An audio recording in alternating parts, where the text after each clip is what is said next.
बिस्मिल्लाहिर्रहमानिर्रहीम अस्सलाम वालेकुम वरहमतुल्लाहि वबरकातुहू। दोस्तों, आप मेरा यूट्यूब चैनल पाक न्यूज़ 55 देख रहे हो। मैं अहमद खान। आज का दिन बहुत अहम था क्योंकि आज एक जो ड्रामा हुआ था 9 मई को, उसके मतलब आज का दिन बहुत अहम था। ड्रामा तो ड्रामा ही होता है ना, ड्रामा तो उन्होंने रचाया है, ये तो सारी दुनिया जानती है। क्योंकि ऐसी कोई बात नहीं हुई थी किसी कारकुन ने, लेकिन कारकुनों को उस टाइम पर वर्गलाया गया, उनको लेकर जाया गया, कुछ करवाया गया जो कुछ होना था। लेकिन इतना बड़ा मसला नहीं था जितना बड़ा बनाया गया, और ये बनाना था इन्होंने। ये प्रोग्राम बहुत अरसा पहले से शुरू हो गया था, ये बनाना था। क्योंकि इमरान खान को ये और किस तरीके से तोड़ नहीं सकते थे, अवाम को उससे हटा नहीं सकते थे। जो लीडरान उसके साथ खड़े थे वो भी इसी वजह से खड़े थे कि इमरान खान के साथ अवाम है, वो किसी शक्ल में भी नहीं हारेंगे। इसलिए उन्होंने क्या किया कि ये ड्रामा जो 9 मई वाला है, इसको यानी कि पूरा एक स्टेज बना के उसको पेश किया गया। तो पेश करने के बाद जब ये काम हो गया तो उसके बाद असल कहानी शुरू होती है। यानी कि कोशिश की गई कि 9 मई को ऐसे पेश किया जाए जैसे कि पाकिस्तान पर हमला हो गया है और लोग फ़ौज के बैरकों में घुस गए हैं, फौजियों को शहीद करना शुरू कर दिया है। एक घर था जो कोर कमांडर का था। असल में समझ नहीं आ रही कि वो कोर कमांडर का घर है या कायद-ए-आज़म का घर है, क्योंकि कभी उसको कायद-ए-आज़म का घर बोल देते हैं, कभी कोर कमांडर का घर। तो चलो कोर कमांडर का ही घर है, कोई बात नहीं। उसके कुछ जगह पे आग लगी, यानी कि लगाई गई। जिसने भी लगाई गलत किया, बहुत गलत किया, हम इसकी मजम्मत करते हैं। लेकिन इसका ये मतलब तो नहीं कि उसके बदले पूरे पाकिस्तान को ही तहस नहस कर दो।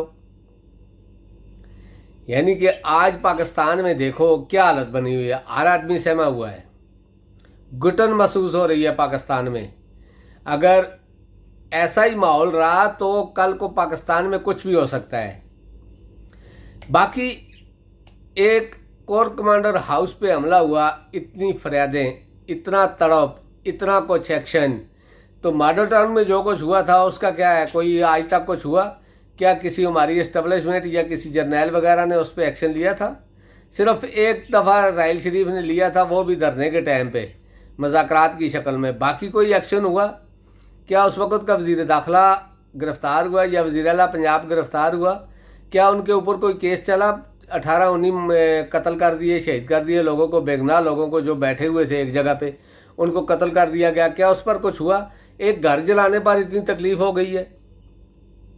घर ही था ना, कोई किसी बहुत बड़े पहुंचे हुए वली अल्लाह का मज़ार तो नहीं था या मस्जिद तो नहीं थी, एक घर था। देखिए, एक घर जला इतनी तकलीफ हुई। मॉडल टाउन में जो कुछ हुआ कोई तकलीफ नहीं हुई, बल्दिया कराची में जो हुआ कोई तकलीफ नहीं हुई। उसके अलावा 300 लोग रिज़्क की तलाश में जाने वाले शहीद हो गए, उन पर कोई बात नहीं हो रही है। कार्रवाई तो उस पर होनी चाहिए ना, कि लोग क्यों अपना मुल्क छोड़ रहे हैं इस तरह सुसाइड करने के लिए, खुदकशी करने के लिए। लेकिन कोई कार्रवाई नहीं हो रही है, किसी किस्म का कोई पूछ-कुछ नहीं है, क्योंकि ये सब मिले हुए हैं। ये किसी आम आदमी का काम तो नहीं ना, 300 लोगों से 15-15, 20-20 लाख रुपया, 25-25 लाख रुपया लेकर उनको ले जाए, ये कोई आम आदमी का काम है? ये बहुत बड़ा कोई ग्रोह है जिसमें हमारे बहुत बड़े बड़े लोग होंगे। अगर शफाफ इंक्वायरी होने हो तो अभी भी लोग, हर मुल्क में लोग फंसे हुए हैं। जो मुल्क भी यूरोपियों के बॉर्डरों के साथ लगते हैं, हर मुल्क में लोग फंसे हुए हैं। लेकिन हमारी हुकूमत तो जिसका वाक़या हो जाता है 1-2 दिन बाद चलती है, फिर ख़त्म हो जाती है, कोई पूछने वाला नहीं है। उन लोगों को तो कोई पूछता ही नहीं है जो ये काम करते हैं। और 9 मई 9 मई 9 मई 9 मई, हर वक्त 9 मई याद आता है हुकूमत को भी और हमारी इस्टेब्लिशमेंट को भी। 9 मई में स्वाय थोड़े से नुकसान की और हुआ क्या है? क्या कोई फौजी शहीद हुआ है? अल्लाह ना करे। क्या किसी बैरक को आग लगाई गई है, GHQ को आग लगाई गई है, या और इस तरह की बातें हुई हैं?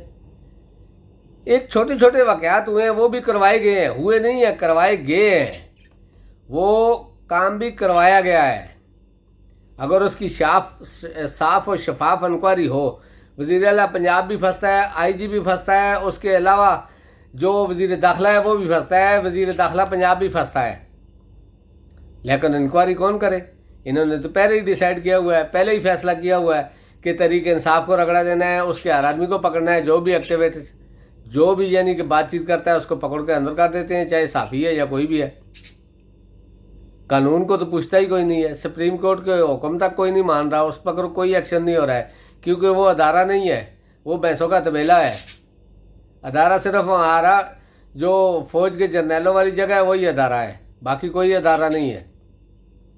तो दोस्तों कहने का मकसद ये है कि आज सुप्रीम कोर्ट में एक जो केस था इसका यानी कि फौजी अदालतों के मतलब, वो एतजाज़ हसन साहब ने लतीफ़ खोसा को वकील मुकर्रर किया हुआ था, तो वो केस आज उसकी तारीख थी, सुनवाई थी, केस तो वो शुरू हो गया है, लग गया है। लेकिन उसमें एक ड्रामा हुआ, जो एक नया चीफ जस्टिस, पटवारी चीफ जस्टिस आने वाला है उसकी तरफ से, और वो बेंच छोड़ कर चला गया। उसने बेंच में तो कुछ नहीं किया, यानी कि उसने बोला नहीं मैं इस बेंच में नहीं हूँ, मैं इस बेंच से हटता हूँ, क्योंकि कुछ उसने अपनी बातें रखी जो पीछे हुई थी। उसमें जस्टिस तारक मसूद ने भी इन दो जो जज साहबान, चीफ जस्टिस साहबान थे, इन्होंने उसका बाइकाट किया, वो निकल गए, छोड़ के चले गए। लेकिन 7 रुकनी बेंच ने आज इसकी समाअत हुई और बड़ी कड़कदार समाअत हुई, बड़े अच्छे सवालात हुए।